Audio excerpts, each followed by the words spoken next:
Hello everyone, welcome you all in my YouTube channel unique aviation. आज की video में हम बात करने वाले हैं बिल्ट इन टेस्ट इक्विपमेंट के बारे में, यानी बाइट सिस्टम के बारे में। हम देखने वाले हैं कि बाइट सिस्टम क्या होता है, ये काम कैसे करता है, इसकी क्या क्या फंक्शनिंग होती है और इसे एयरक्राफ्ट में क्यों यूज़ किया जाता है। ये सारी चीज़ें वन बाई वन करके हम डिटेल में स्टडी करेंगे। तो चलिए स्टार्ट करते हैं आज का अपना ये वीडियो।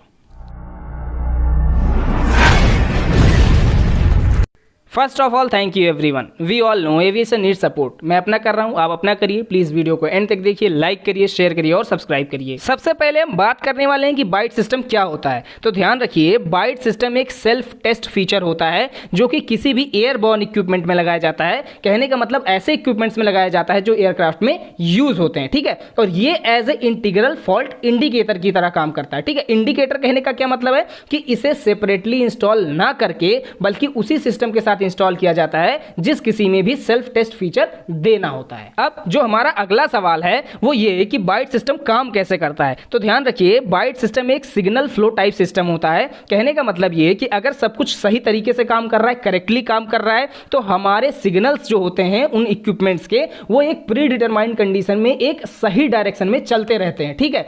अगर इन केस ये अपनी जगह से डाइवर्ट हो जाते हैं तो हमें ये सिग्नल मिलता है कि आपके इस सिस्टम में फॉल्ट है। हमारा बाइट सिस्टम ये रिकॉग्नाइज करता है कि कहां पर ये सिग्नल डाइवर्ट हुई हैं और वहां हमें इंफॉर्मेशन मिलती है कि आपका ये सिस्टम जो है वो माल फंक्शन कर रहा है। अब अगर बात की जाए functioning of the byte system, तो ये काफी इजी होता है। जैसे ही आप बाइट ऑप्शन को सेलेक्ट करते हैं, इमीडिएटली आपके सामने एक इंडेक्स पेज खुल के आता है जिसमें सारे सिस्टम्स के नाम दिए होते हैं, जैसे कि एपीयू, जैसे कि इंजन, इस तरह से सारे डिटेल में दिए रहेंगे। आप जिस सिस्टम पर भी टेस्ट को रन कराना चाहते हैं उस सिस्टम को वहां से सेलेक्ट कर सकते हैं। अब मान लीजिए कि उसमें से आपने इंजन को चुना, तो जैसे ही आप इंजन को चुनेंगे आपके पास इंजन 1 और इंजन 2 ये दो ऑप्शन अवेलेबल होंगे कि आप किस इंजन पर टेस्ट को रन कराना चाहते हैं। मान लीजिए आपने इंजन 1 को सेलेक्ट किया तो आपको ढेरों ऑप्शंस मिल जाएंगे, जैसे फॉल्ट हिस्ट्री की मतलब अभी तक इसमें कितने फॉल्ट आए हैं, इसके साथ रीसेंट फॉल्ट की अभी भी रिसेंटली इसमें कितने फॉल्ट्स आए हैं। इसके नीचे आपको आइडेंटिफिकेशन और कॉन्फ़िगरेशन की मतलब आप इंजन से रिलेटेड कोई डेटा लेना चाहते हैं, उसका मॉडल नंबर, सीरियल नंबर, उसमें कौन कौन से पार्ट लगे, ये सारी डेटा आपको यहाँ पर मिल जाती है।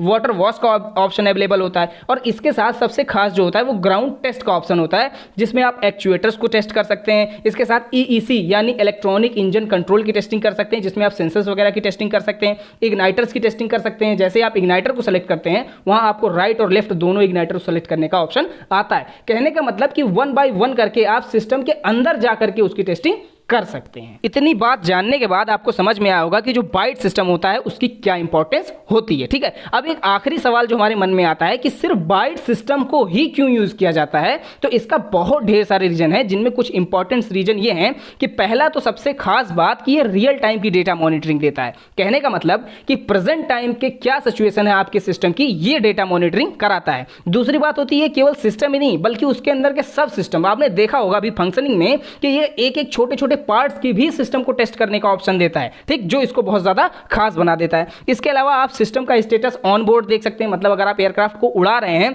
उस टाइम पर आपको लगता है कि कोई सिस्टम में प्रॉब्लम है तो उसके स्टेटस को आप तुरंत के तुरंत मॉनिटर कर सकते हैं। इसके अलावा जो मॉडर्न आते हैं हमारे बाइट सिस्टम, उसमें तो यह तक बताता है कि कौन सा सिस्टम डिग्रेड हुआ है। डिग्रेड कहने का मतलब कौन सा सिस्टम अब अपनी पूरी इफिशियंसी से काम नहीं कर रहा है। इसके साथ साथ हमें यह भी बताता है कि वो कितने % इनएफिशिएंट हो गया है, ठीक है। तो ये सारी चीजों की वजह से हम बाइट सिस्टम का ही यूज करते हैं मॉडर्न एयरक्राफ्ट्स में। तो इस तरीके से हमने बात कर ली कि बाइट सिस्टम क्या होता है, ये कैसे काम करता है, इसकी क्या इंपॉर्टेंस होती है, फंक्शनिंग कैसे करता है। इसके अलावा हमने ये भी बात की कि इसे एयरक्राफ्ट में क्यों यूज किया जाता है। आई होप कि आपके बाइट सिस्टम से रिलेटेड सारे डाउट क्लियर हो गए होंगे। अब अगर आपको वीडियो पसंद आई है तो प्लीज लाइक करिए, शेयर करिए, सब्सक्राइब करिए, सब तक पहुंचाइए ताकि सबकी हेल्प हो सके। Thank you.